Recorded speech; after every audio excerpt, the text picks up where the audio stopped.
नमस्कार, मैं हूं हरिशंकर व्यास। स्वागत है आपका बिहार विधानसभा चुनाव 2015 में। बहुत संभव है कि मेरा ये पूर्वाग्रह हो, लेकिन मेरा मानना है कि इस विधानसभा चुनाव में जात पात पीछे है और लीडरशिप का सवाल आगे है।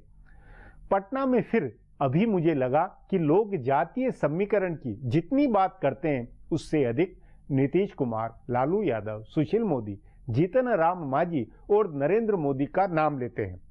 जातियों और जात राजनीति करने वालों के दिल भी इन नामों से बंधे हुए हैं। चुनाव नेता केंद्रित होगा, न कि जात केंद्रित। हो सकता है अपन गलत हो, लेकिन मेरा मानना है कि मतदाता जब फैसले की घड़ी तक पहुंचेगा तो उसके मनोविज्ञान में नीतीश कुमार के सुशासन या जंगल राज व नरेंद्र मोदी के विकास मंत्र का पहलू ही काम करेगा। नेता और उसका चेहरा आगे होगा और जात पीछे और बटी होगी। मैं इस बात को लोकसभा चुनाव के वक्त भी बूझ रहा था। बिहार में भी जात पीछे और नरेंद्र मोदी के आगे होने का तब निष्कर्ष दिया था।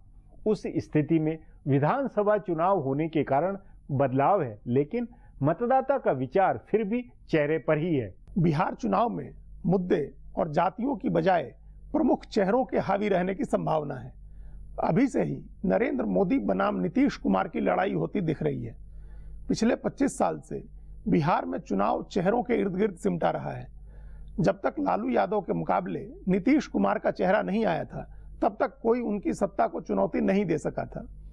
अब भाजपा के सामने चुनौती थी नीतीश कुमार के मुकाबले कोई चेहरा देने की, सो उसने नरेंद्र मोदी का चेहरा आगे किया है। तभी सवाल है, क्या चेहरों की इस राजनीति में बाकी मुद्दे हाशिए में जाएंगे? इस पर आज हमने वरिष्ठ पत्रकार जयशंकर गुप्त से बात की है। जयशंकर जी, लोकसभा का चुनाव चेहरे पर लड़ा गया था, नरेंद्र मोदी का चेहरा था और उनके मुकाबले कोई चेहरा नहीं था, चूंकि मनमोहन सिंह को उस तरह से नहीं प्रोजेक्ट किया गया था, तो चेहरे पर चुनाव था। बिहार में भी चेहरे पर ही वोट डाले गए। इस बार नरेंद्र मोदी का चेहरा है और नीतीश कुमार जी का चेहरा है, तो क्या चेहरा ही होगा चुनाव में या कोई दूसरे मुद्दे भी होंगे? पिछला चुनाव तो चेहरे पे ही लड़ा गया था और सिर्फ मोदी का ही चेहरा नहीं था। बिहार में खास तौर से नीतीश कुमार का चेहरा भी था, लेकिन तब वहां के मतदाताओं को यह तय करना था कि प्रधानमंत्री कौन होगा।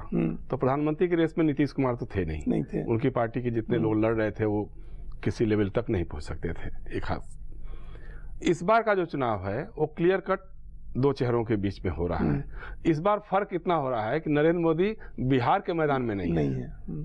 जैसे नीतीश कुमार ने कटाक्ष भी किया बीच में कि क्या वो पार्ट टाइम चीफ मिनिस्टर बनकर के आएंगे। तो एक है कि चेहरा तो है, लेकिन इस बार जो चेहरे हैं वो एक तो ऑलरेडी प्रधानमंत्री बन चुका है और एक मुख्यमंत्री बनने के लिए लड़ रहा है। जो प्रधानमंत्री बन चुका है उसके पास अभी तक कोई ऐसा चेहरा नहीं है जिसको सामने खड़ा कर सके। तो इसमें आप किसको एडवांटेज किसको डिसएडवांटेज देख रहे हैं? नहीं, चेहरा रहते हुए भी प्रधानमंत्री को बताना पड़ा था कि वो पिछड़ी जाति के हैं और तेली हैं। ये इस बार बताना पड़ा था, बिहार में ही बताना पड़ा था। और इस बार भी विधानसभा के चुनाव से पहले उनकी पार्टी के राष्ट्रीय अध्यक्ष को बताना पड़ा कि हमारा प्रधानमंत्री पिछड़ी जाति का है और तेली है।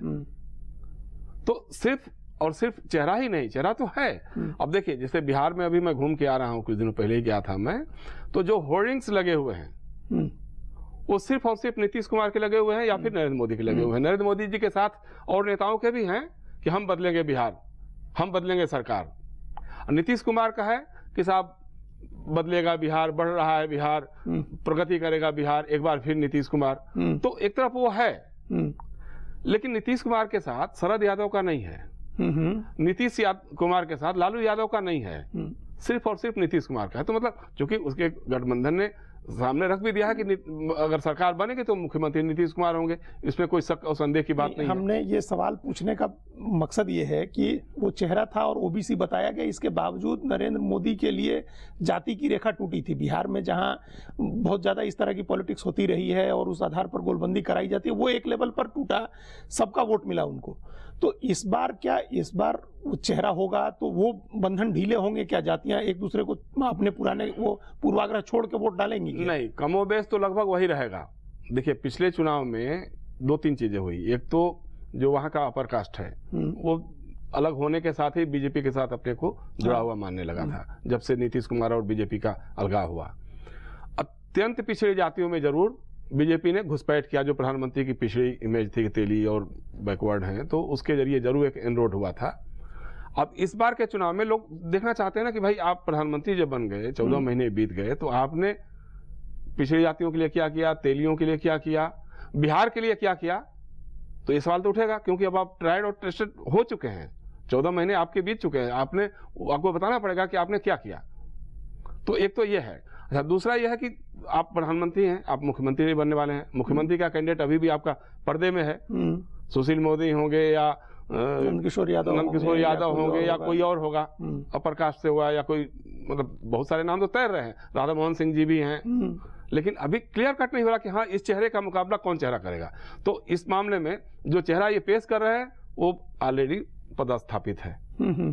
तो इस मामले में तो फिर नीतीश कुमार को एज मिलती है। तो फिर इसका मतलब है कि आप कह रहे हैं कि चेहरा भी होगा, आपके 14 महीने के कामकाज का लेखा जोखा भी होगा, जाति भी होगी, मतलब ये सारी चीजें होंगी। अच्छा, नीतीश कुमार के भी कार्यकाल की समीक्षा होगी, लेकिन नीतीश कुमार का कार्यकाल दो तरह का है। एक तो 8 साल का है, जिसमें भाजपा खुद ही रही है शामिल, तो उस पर ज्यादा उंगली उठा नहीं सकती है वो। बाकी बचे 2 साल का है, तो 2 साल के लिए जरूर उनसे जवाबदेही पूछेंगे लोग कि भाई आपने क्या किया क्या नहीं किया। तो देखिए, होना क्या चाहिए जो एक आदर्श चुनाव अभियान में, कि जो सरकार में है वो बताए कि हमारी उपलब्धियां क्या क्या हुई हैं, और हम अगले 5 वर्षों में अगर फिर से चुनकर आ जाएंगे तो क्या क्या बचा हुआ है जिसको हम पूरा करेंगे। तो लेकिन ऐसा तो हो नहीं रहा है। जनरली जब इस तरह का चुनाव होता है कि कल्ट फिगर हो कोई, और कोई किसी एक का एक ब्रांड बना हुआ हो, तो जो छोटी छोटी चीजें होती हैं जो ग्राउंड लेवल पर कि इस कास्ट के हैं, कैंडिडेट की कास्ट का लोग ध्यान नहीं देते हैं। तो इस बार क्या कुछ ऐसा होगा कि कैंडिडेट की कास्ट का नहीं होगा और एक तुलनात्मक लोग करेंगे कि नरेंद्र मोदी और नीतीश कुमार की तुलना करके वोट डालेंगे? नहीं, ऐसा भी नहीं है। मतलब बहुत बड़े पैमाने पे हो सकता है, क्योंकि नीतीश कुमार का अपना है, 10 साल का काम है, और एक उनकी अपनी एक छवि है, वो एक छवि है। लेकिन उसके अलावा भी, चूंकि देखिए हुआ क्या है कि हाल के वर्षों में ग्राम सभा लेवल तक जो अत्यंत पिछड़ी जातियां रही हैं, उनमें काफी चेतना जगी है, और वो काफी महत्वाकांक्षी भी हुए हैं कि अब हमारी जाति के लोग भी हमारी हिस्सेदारी बढ़नी चाहिए, बढ़नी चाहिए, विधानसभाओं में भी बढ़नी चाहिए, और लोकसभा में या विधान परिषद में हर लेवल पर उनकी चेतना बढ़ रही है। और फिर वो बार्गेनिंग भी उसी हिसाब से करते हैं। साहब देखिए, हमारी जाति के लोग इतने क्षेत्रों में इतने लाख हैं या इतने हजार हैं, तो अगर हमको आप नहीं प्रतिनिधित्व होगे तो हम उनके साथ चले जाएंगे। तो इस तरह की भी बार्गेनिंग हो रही है। तो लोग चाहते हैं कि हमारी जाति का प्रतिनिधि रहे, विधानसभा में पहुंचे, ताकि वो हमारी बात को मजबूती से रख सके। दोनों पक्ष जो है अपना अपना ब्रांड दिखाएंगे। बीजेपी के ब्रांड नरेंद्र मोदी होंगे, और दूसरी तरफ से जो मोर्चा है महागठबंधन है उसके नीतीश कुमार होंगे। इसके बावजूद दोनों को जातीय समीकरण और वो ताना बाना बुनना और वो सोशल इंजीनियरिंग करनी ही होगी। अंतिम सच तो वही आके पड़ेगा। अंतिम सच तो यही होगा कि आप किस जाति के लोगों, आपके गठबंधन में ज्यादा आपका बढ़ रहा है, कौन सा सामाजिक समीकरण कितना भारी हो रहा है। फिर आपका जब गठजोड़ बनेगा, उस गठजोड़ को किस रूप में देखेंगे। और असली बात तय होगी अजीत, जब टिकटों का बंटवारा होगा। जो टिकट बंटवारा भी, तो जब आप ये कह रहे हैं कि ये बेसिक सच्चाई है, इसको ध्यान में रखना ही होगा। हाँ बिल्कुल, तो टिकट बंटवारा भी तो इसी आधार पर होगा, कोई इससे बाहर जाके नहीं कर पाएगा। लेकिन अब सवाल है कि इतनी आकांक्षाओं को आप एक साथ समाहित नहीं कर सकते हैं, चाहे कोई भी, चाहे वो भाजपा का गठबंधन हो, चाहे वो महागठबंधन नीतीश कुमार और लालू जी का हो, या कांग्रेस और एनसीपी का हो। तो ये लोग भी, चूंकि सीट तो कुल मिलाकर 243 बांटनी है, एडजस्ट तो करना ही पड़ेगा, उसी में से बांटना पड़ेगा ना। फिर कांग्रेस है, फिर एनसीपी है, तो अब 243 बांटना है, तो एक संकट तो आएगा। मतलब वो अपनी छवि दिखाते हुए वो जातीय समीकरण को साधना, मेन यही रहेगा कि वो तो नीतीश कुमार का तो देखिए ये सब जाति गणित तो सब कुछ रहेगा, लेकिन वो बोलने के लेवल पे, और चूंकि पिछली बार उन्होंने देखा था ना कि प्रधानमंत्री की छवि बना करके कैसे चुनाव जीता गया, तो इसीलिए उन्होंने प्रशांत किशोर को अपना बना लिया, प्रशांत किशोर को अपना और छवि बनाने का जिम्मा दे दिया है। तो वो लगे हुए हैं, तो इसलिए जो दिख रहा है अभी का दिख रहा है ऊपर सतह पे, तो यही दिख रहा है कि सब छवि के आधार पर ही चुनाव लड़ाई है। लेकिन अंत होते होते छवि जो है जातियों के साथ जुड़ जाएगी। जयशंकर जी, हमारे साथ बातचीत करने के लिए बहुत बहुत धन्यवाद। हमारा प्रोग्राम अब यहीं खत्म होता है। आग्रह है कि प्रोग्राम पर अपनी राय hsvyas@nayaindia.com पर ईमेल करके बताएं, या hsvyas के मेरे अकाउंट पर ट्विटर करके जाहिर करें। अब कल मिलेंगे इसी चैनल पर, इसी समय।